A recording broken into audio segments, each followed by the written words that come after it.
The Hours is a quiet look at self-determination, isolation, guilt, mental illness, duty, and love.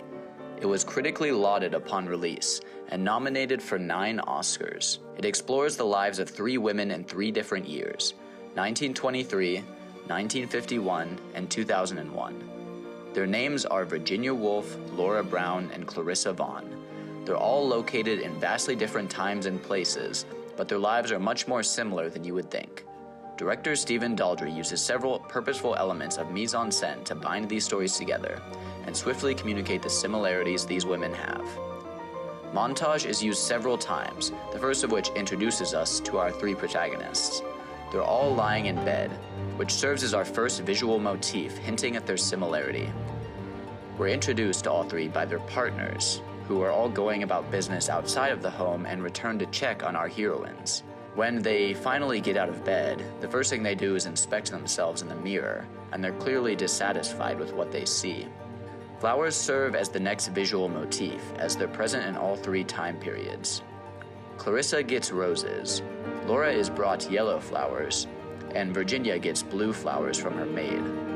Flowers keep appearing throughout the film, as they're symbolic of life and death. The characters are also linked by the book Mrs. Dalloway, which is being written by Virginia Woolf in 1923 and will be published 2 years later in 1925. Laura is reading the book and heavily relates to the character, while Clarissa's life is reminiscent of the protagonist. The presence of the novel throughout the narrative helps the audience understand that, similar to Miss Dalloway from the novel, all 3 protagonists perform to please the world at the expense of their own desires. The soundtrack by Philip Glass won the BAFTA Award for Best Film Music and was nominated for an Oscar and Golden Globe. The accolades are warranted, as Glass's score helps convey and even somewhat mimics the way the movie plays with and portrays time. Unlike most film soundtracks, Glass decided not to create specific musical motifs for each protagonist and time period. This was to help ease the transitions between them and make it easier for the score to act as a through line to keep the feel of the film consistent, even though the setting is often drastically changing.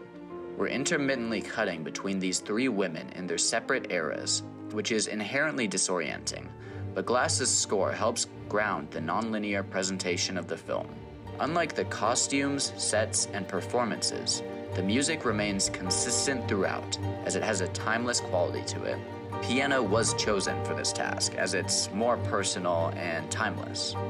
Costuming, set design, and lighting are big components of what makes the art direction in The Hours work.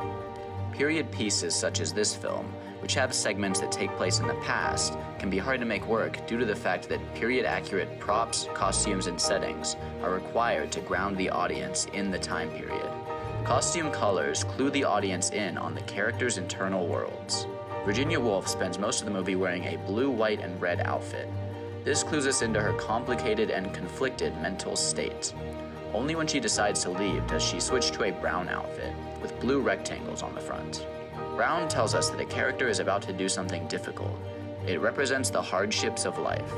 At the end of the film, she walks into the river in an all-brown outfit. Laura Brown is wearing a blue dress with red flowers, but switches to brown with white underneath when she decides to commit suicide. White means love. Laura decides not to commit suicide out of love for herself and her family. After she changes her mind and is seen eating with her family, she's in all blue, and they're eating a cake which is blue and black. When she reappears in 2001, she's dressed in all black with white underneath. Clarissa Vaughn is wearing blue underneath brown. When Richard, dressed in blue, commits suicide, Clarissa is wearing all black with a yellow scarf. The yellow signifies fear. Clarissa is afraid of life without Richard. In her final scene, Clarissa is wearing all black with a brown scarf, which she eventually takes off. Black signifies grief. It tells us that a character is suffering. But the most common outfit color is blue, the color of water, which is a common motif in this film.